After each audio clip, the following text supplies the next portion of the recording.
আমরা সবাই রংপুরের মানুষ বঞ্চনার শিকার হয়েছি দীর্ঘদিন। রংপুরের আমার প্রিয় গণমাধ্যমে যারা আপনারা কাজ করেছেন, প্রিয় সাংবাদিক ভাইরা, তারা আমার সঙ্গে ওতপ্রোতভাবে জড়িত ছিলেন। আপনাদের প্রতিবেদন, আপনাদের বক্তব্য বাংলাদেশ কেন বিশ্বকে নাড়া দিয়েছে। আমি সেজন্য প্রাণ ভরে কৃতজ্ঞতা প্রকাশ করি এবং আমি আশা করি, যেহেতু এটি আমাদের মনের দাবি, 2 কোটি মানুষের জীবন রক্ষার একটা মহা দাবি উচ্চারিত হয়েছে, সেটি যাতে আমরা বাস্তবায়ন করতে পারি। এই বাস্তবায়নের পথেও আপনাদের আমার প্রচুর সহযোগিতার প্রয়োজন হবে। আমরা যেন থেমে না যাই। যতদিন পর্যন্ত এটি বাস্তবায়ন হবে না, ততদিন আমিও যেমন লেগে থাকবো, সরকারে থাকি, যেখানেই থাকি লেগে থাকবো, আপনারা আমার সঙ্গে থাকবেন। আপনারা অতীতে যেভাবে আমাকে সহযোগিতা দিয়েছেন, সেজন্য তো আমি প্রাণ ভরে কৃতজ্ঞতা প্রকাশ করছি।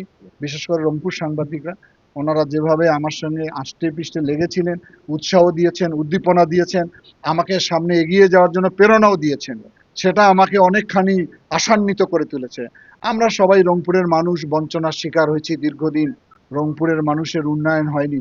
আমি চেষ্টা করব যাতে রংপুরের মানুষের কর্মসংস্থান সহ অন্যান্য বিষয়গুলোতে যাতে আমরা গুরুত্বপূর্ণ ভূমিকা রাখতে পারি।